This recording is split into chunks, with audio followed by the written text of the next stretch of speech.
Merci Arash, merci Léa. Je veux vous dire d'abord que je suis très fier et très heureux que cette soirée se tienne. Je veux vous remercier, je veux remercier Génération, je veux remercier les permanentes et les permanentes Génération qui font un travail incroyable. Le service d'ordre et notre camarade Éric Plumer, ça fait plaisir de retrouver Jaurès.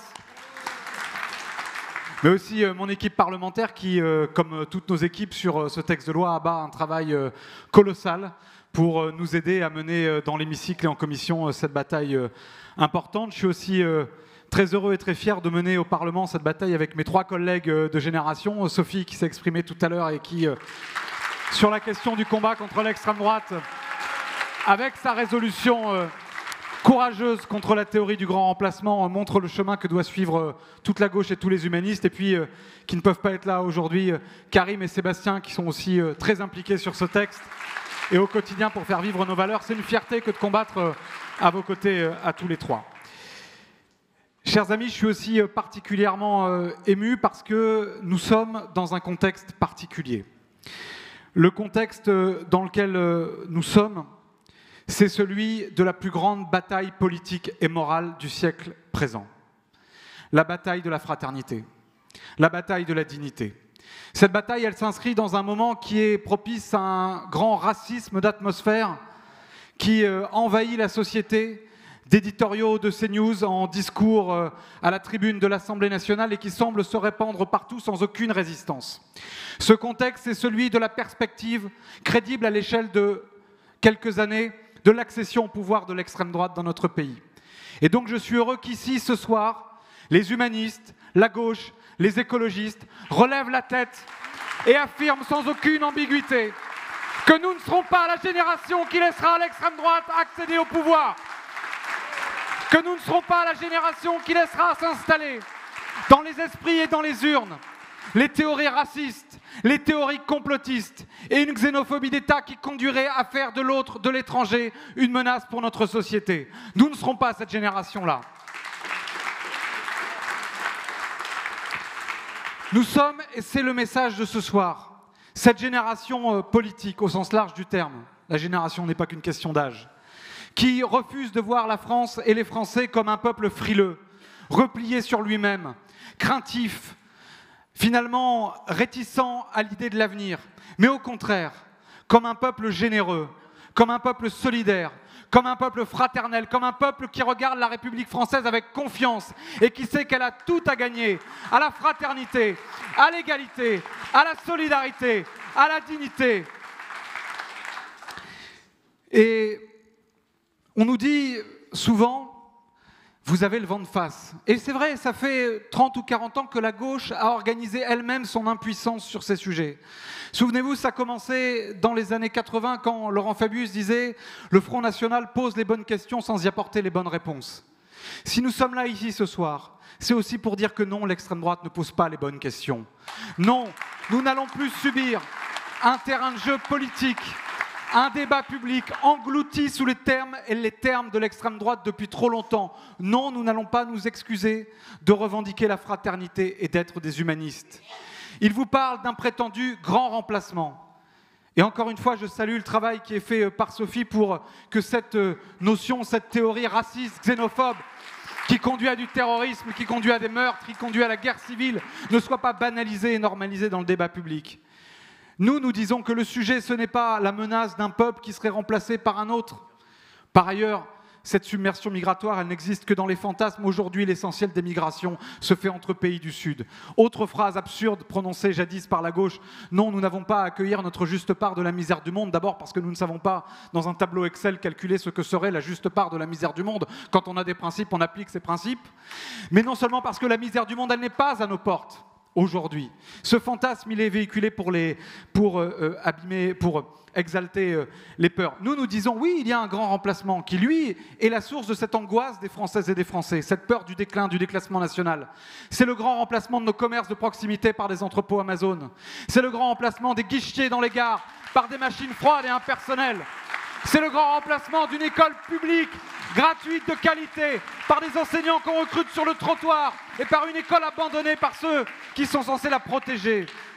C'est le grand remplacement de nos solidarités les plus essentielles par la loi du marché qui substitue à la devise liberté, égalité, fraternité un « en marche ou crève » qui est devenu insupportable et à des inégalités qui explosent.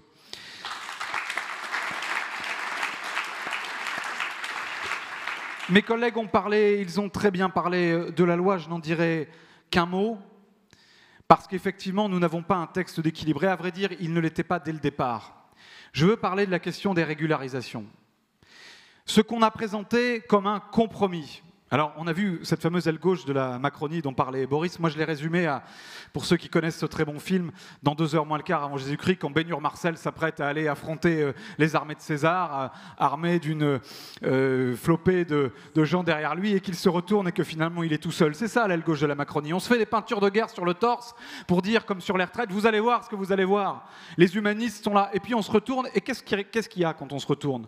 D'abord, il y a des gens tout seuls, mais ensuite, sur le fond, vous avez un compromis, avec des guillemets, qui consiste à quoi? Qui consiste à expérimenter pendant 3 ans, dans quelques zones géographiques, quelques régularisations. Alors d'accord, c'est mieux que rien, mais ça reste presque rien, et ça reste complètement absurde par rapport au discours que nous avons toutes et tous, par rapport à tout ce que nous constatons tous dans nos circonscriptions, de ces milliers de gens qui travaillent honnêtement, qui méritent aujourd'hui d'être régularisés sans avoir à quémander avec je ne sais quelle aile gauche de je ne sais où, une petite règle à calcul dans un tableau Excel. C'est aussi... Autre exemple de ce moment où... Finalement, la majorité présidentielle a cédé à la droite radicalisée qui elle-même s'est alignée sur l'extrême droite.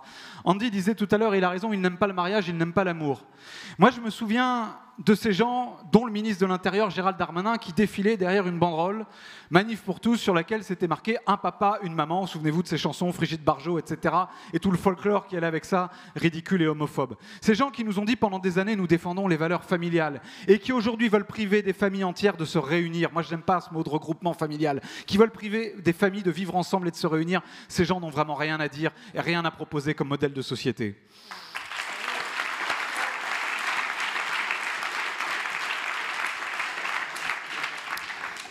Alors, pour conclure, parce que la soirée avance et qu'il est déjà tard et que nous avons un travail long qui nous attend, mais je n'ai toujours pas vu Arrache se lever pour m'interrompre, donc j'en profite. Moi, je veux vous dire que ce qui démarre ce soir, c'est une forme de serment de la Bellevilloise, c'est que nous disons à tous les humanistes, à tous ceux qui considèrent que l'inclusion est meilleure pour tous, à tous ceux qui considèrent que nous n'avons pas à craindre une société fraternelle, à tous ceux qui savent bien que le fantasme de l'appel d'air ne renvoie à aucune réalité historique, statistique, à tous ceux qui voient bien aujourd'hui ce qu'est la France, ce qu'elle doit à son immigration, à ceux qui voient ce que sont la réalité de nos familles. Un Français sur 3 a au moins un de ses grands-parents qui était étranger. À ceux qui connaissent en réalité et qui aiment la France, à tous ces humanistes, nous disons qu'ils ont un étendard. Nous disons qu'après des années, après des décennies, à baisser la tête, à donner le poing à l'extrême droite, ils ont un étendard humaniste et fraternel. Il est incarné ici par mes collègues. Il est incarné ici par cette gauche et ces écologistes de la NUPES qui se battent au quotidien et qui se battront. Il est incarné par vous, militantes et militants de la fraternité. Et ensemble, nous allons, non pas tout ne deviendra pas possible, ensemble, nous allons redonner du sens à la devise républicaine de liberté, égalité, fraternité pour qu'elle s'incarne dans la vie quotidienne de chacune et de chacun. C'est ça le message de la gauche et de l'écologie. Mes chers amis, nous allons défendre pendant les 15 jours qui vont s'ouvrir à partir du 11 décembre les étudiants exilés, qui d'ailleurs n'ont rien à faire dans les chiffres de l'immigration. Rien à y faire et qui sont une chance pour le rayonnement de la France. Nous allons défendre cette idée que la France est belle, elle est grande quand elle est confiante en elle-même et quand elle se rassemble autour d'un projet qui la fédère. Si elle est aujourd'hui à l'arrêt, c'est parce qu'elle n'a plus cet idéal républicain que nous allons reconstruire par des propositions sur l'école, par des propositions sur un grand service public de l'inclusion, par des propositions notamment pour donner enfin le droit de vote aux étrangers, aux élections locales, parce que l'intégration est d'abord un processus civique.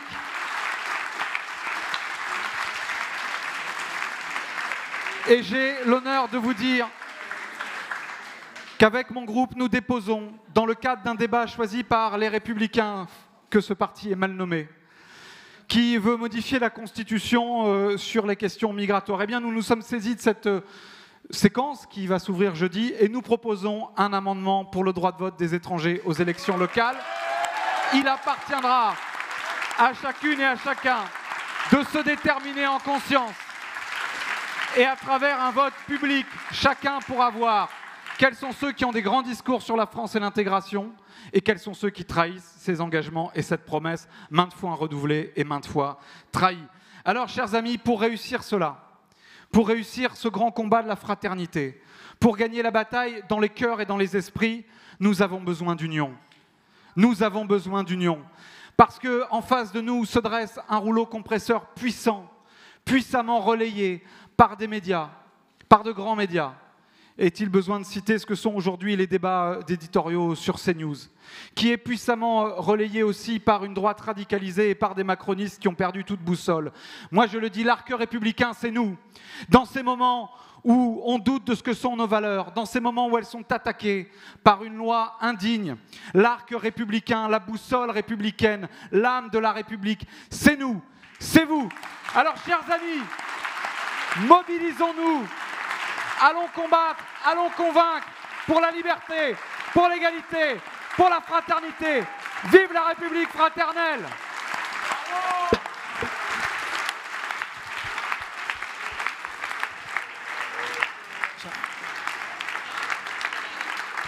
Merci. Merci à vous toutes et tous. Merci à l'équipe des permanents, militants, aux membres des instances de génération. Merci à vous 5 d'être venus. Je sais que vous avez beaucoup de boulot et puis de montrer, de vous battre ensemble. Nous, demain, on voudra continuer à se battre tous ensemble parce que nos adversaires, ils sont en face. Je n'ai pas d'adversaire à gauche. Merci, merci d'être venus si nombreuses et si nombreux. Ce soir, ça marque un point de départ et on voit bien que les députés sont prêts pour la bataille et nous aussi.